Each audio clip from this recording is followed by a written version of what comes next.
Okay, so this is part 2 of question B, which is the 8-mark CSQ question. Okay? Okay, can I make the line thinner? Okay, so this is the 8-mark question of the CSQ number 2. Okay, so in this video, right, I want to focus solely on teaching you guys something called evaluation. Okay? Okay, so in the last episode, what did I talk about? I said that, I'm going to approach this like as if it's a real CSQ question. So real meaning there is an evaluation component.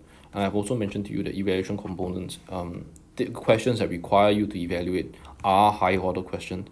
And one way to signal to you that it's a high order question is that it's a CSQ and it's 8 marks.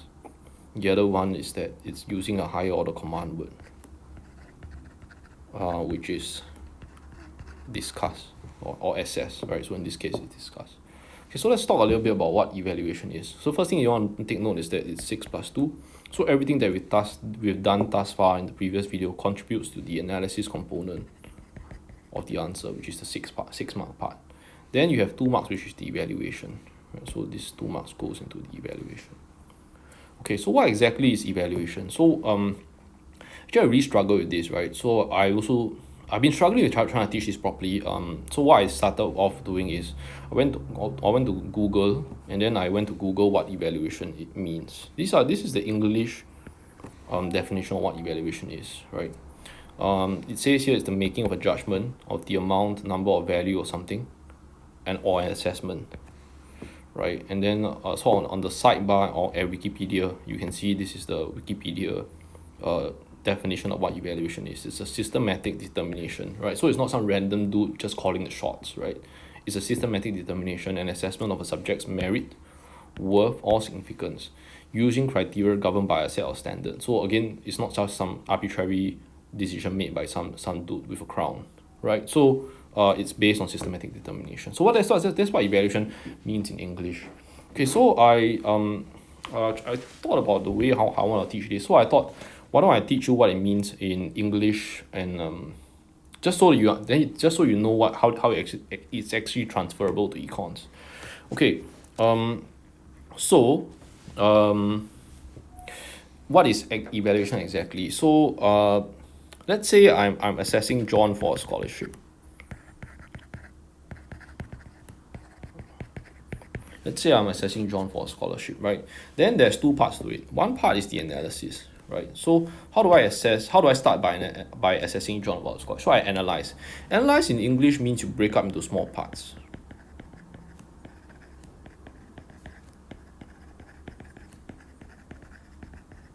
Right? That's what analysis means. You break things up into small parts. You go deep, right? So I say, okay, let's sort of break up John's achievements into sections. So I say, okay, John's US score is 70, right? So I think your cohort is the first batch where the US score is 70. So let's assume that this guy scores full 70, right? Maximum rank points. Then I want to analyze further. You do analysis, right? So you analyze one demand factor and you explain the demand factor. So you say, okay, John took H2 econs.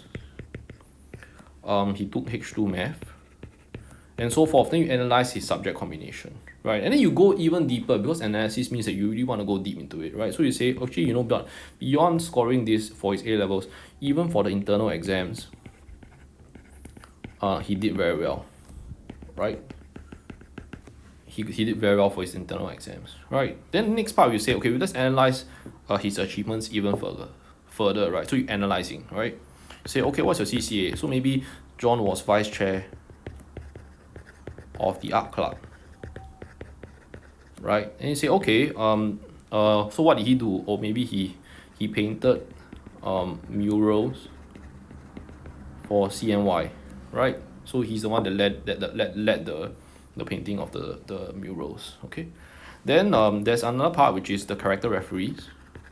So then PSC or CAS or some company or the university will ask the teachers for your character referees if they're deciding whether to award a scholarship to you, right? So then they say, oh, how did John perform when it came to character referees? So then his teacher said that no, he is very conscientious and that he does not seek credit, maybe. Yeah.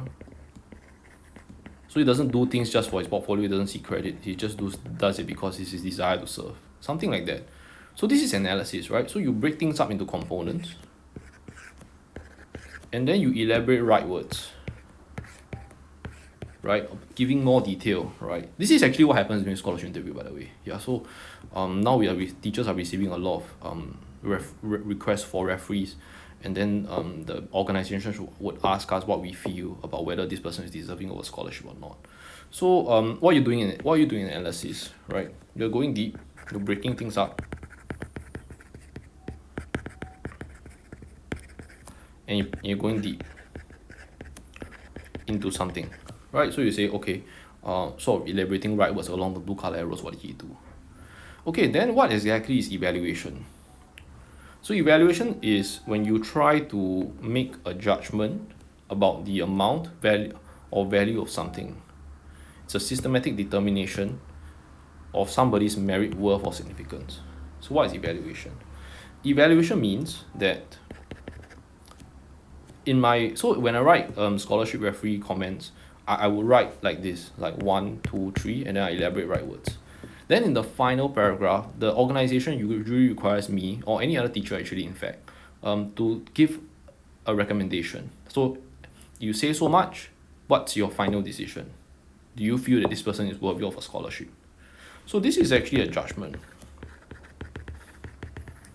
right, or determination of merit. That's what evaluation is in English as in econs. Okay, you're trying to determine the merit about a particular question. Okay, so if it's a judgment, then what can I say? I can say that based on number 1, his UAS score, it shows that he is high functioning. And he's able to learn and cope independently.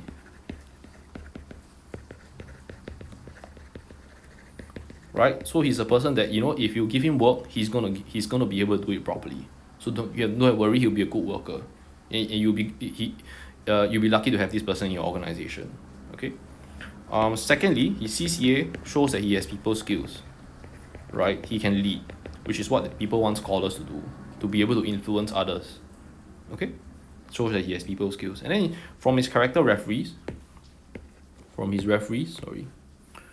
So number 3, his referees, you can tell that this person, his heart is in the right place. Right? He has a desire to serve. So his heart is definitely in the right place. Then finally, I come to my final conclusion, and I say, hey, look, he has my highest recommendation. I have no hesitation when it comes to recommending him, for example, for the SMU scholarship. Right? So this is what I say, and this is my decision. So this is basically what evaluation is. What you are taking is, you're saying these are the signs, right? Okay, sorry, let me use a highlighter. So these are the signs, right? Then this is what you read from it. From his exams, you are able to see that he can do things independently. From his CCAs, you can tell that he has people skills. And from his character referees, you can tell that this person is somebody that you want in your organization. Then finally, you come to a stand. This is exactly what you do in econs as well. Okay, so how do we do that in econs? The question is asking us for the relative significance of demand or supply factors.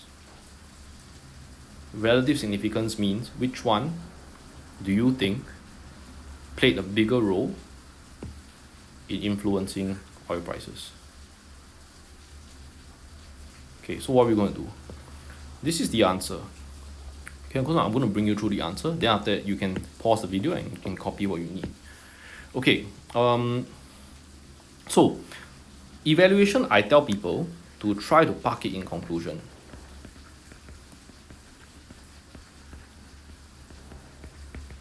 And I want people to signpost. I don't like giving people literary freedom when it comes to starting the conclusion. I want people to say in conclusion. so that you scream at the examiner that, hey, look, I'm evaluating.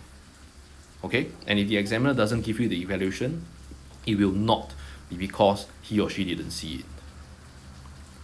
Okay, so we start off with by saying that, oh, both demand and supply factors, yeah, they're both kind of significant, okay, because they reinforce each other and give rise to a shortage. Okay, fine, right? Then after that, we give a stand. This is my stand for John. This is your stand about whether you feel that demand and supply factors are more important. So between the two, I think that demand factor is likely to be more significant. I like the stand to be clear. So don't stand on the fence, right? Just like universities don't like me to stand on the fence about whether I recommend John or not. Okay, if I think he has character flaws, say so, and I don't recommend him. Don't stand on the fence and try and be a good guy or not. Okay, so just be clear about it. I like stands to be clear. I assume other teachers do also lah, right? After you do the stand, you give justifications for them. So most goods are normal goods is my justification, right? So I mentioned that the demand for oil is increasing because normal goods will have an increase in demand, and therefore people will buy more oil. Here's my reasoning, right? So I'm sort of translating my observations in the yellow section. I'm translating my observations in the yellow section here into something that I can make a judgment on, which is the green color stuff over here. Right? So I say that, oh, okay, yes, based on my analysis, based on the income elasticities, when normal goods demand increases, the demand for oil should increase. Here I'm justifying further by saying that most goods are normal goods. So the rise in demand is definitely going to be there. Okay? And then because oil is an important factor input, the derived demand for oil will rise significantly. That is the reason why I recommend John. That is the reason why I feel demand is more important than supply. This is justification. Okay? Okay, so you can pause the video and you can copy. Couple of things I want to say about evaluation, okay? There's no fixed template. There will be techniques that, okay, maybe I shouldn't say there's no fixed template. There are, but if you follow fixed templates, you won't do very, very well. You'll do decently, okay? But some teachers don't really like templates, so it's very, very subjective. So there's no fixed template, but there are sort of like techniques that you can use, which I assume is what everybody wants to see. Okay, techniques. So where do you find these techniques? You can actually find them in your learning guide. Okay, so let me see whether I have it on the. Okay, yes, I have it. So this is from the learning guide. Okay. Sorry. It's on page, let me see, 41, I think. Yeah, page 41 of the learning guide. If you want to know more about evaluation, page 41 to 44 of it tells you more about what evaluation is in the learning guide, okay, which is book 0. So if you want, I don't have time to go through everything, so my suggestion is at least you read through one time what evaluation entails in the learning guide. Okay, so what are all these? These are all techniques. In other words, memorizable things that you can memorize and then you use inside your evaluation. It's all these, so the bolded words are the ones that are the techniques. Okay, I'm not going to talk about it now. So when a situation arises, for example, in a question that allows me to use, for example, root cause, then I will show you. Because talking about them in hypothetical terms is not very fruitful or productive lah. Okay, but just to give you an idea of what the techniques entail lah. Okay, these are all the names of the different techniques. Assumptions, circumstances, scope, root causes, which I like to use, and long term, short term. This is also something that I like to use. Okay. Okay, so that's it for this 8-mark question and sort of like a brief opener on what evaluation is.